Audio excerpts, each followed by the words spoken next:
Halo semuanya, pada video kali ini saya akan menjelaskan tentang kedudukan bahasa Indonesia sebagai bahasa nasional dan sebagai bahasa negara. Sebelumnya, perkenalkan nama saya Nore Iftita Faiza Firdaus dengan NIM 02011282530280 di program studi Ilmu Hukum Fakultas Hukum Universitas Sriwijaya. Bahasa merupakan salah satu unsur yang sangat penting dalam kehidupan manusia. Tanpa bahasa, manusia akan kesulitan untuk berkomunikasi, menyampaikan ide, serta membangun hubungan sosial. Dalam konteks Indonesia, bahasa memiliki peran yang jauh lebih besar karena Indonesia merupakan negara yang sangat beragam baik dari segi suku, budaya, maupun bahasa. Indonesia memiliki ratusan bahasa daerah yang digunakan oleh masyarakat di berbagai wilayah.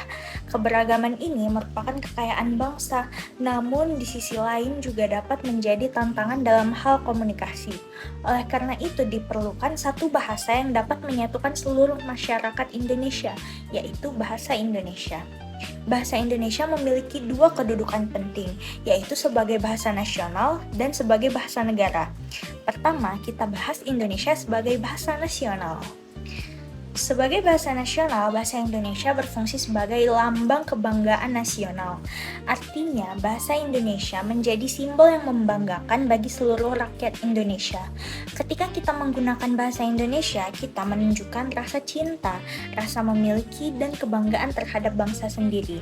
Misalnya dalam acara-acara resmi maupun kegiatan sehari-hari.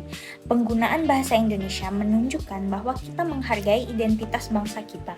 Selain itu, bahasa Indonesia juga berfungsi sebagai lambang jati diri atau identitas nasional.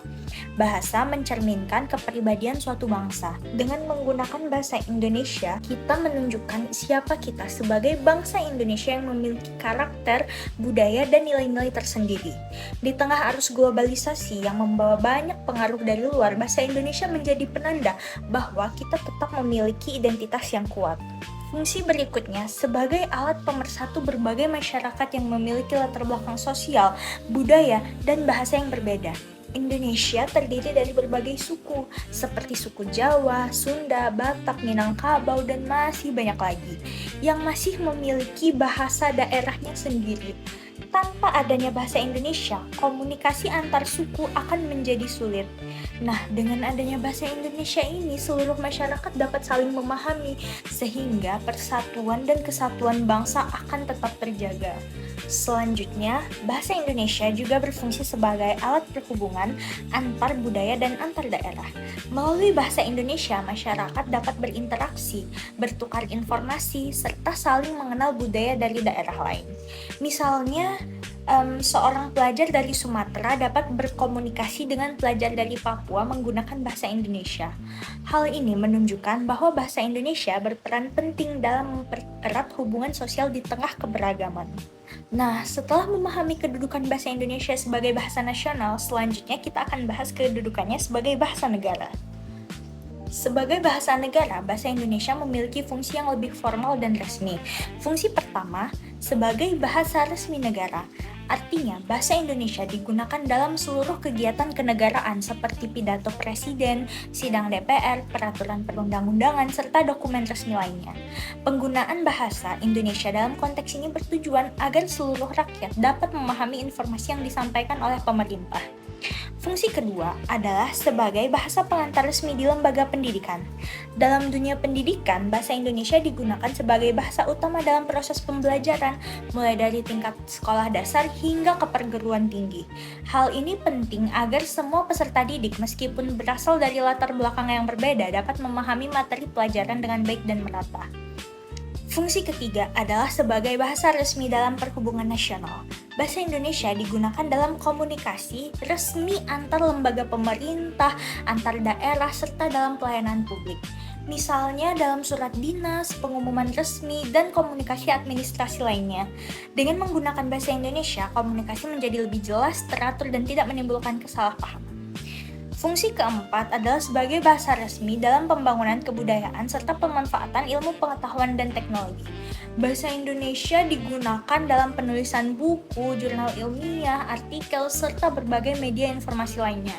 Hal ini memungkinkan masyarakat untuk mengakses ilmu pengetahuan dan teknologi menjadi lebih mudah. Selain itu, bahasa Indonesia juga digunakan untuk mengembangkan kebudayaan nasional melalui karya sastra, film, dan media lainnya.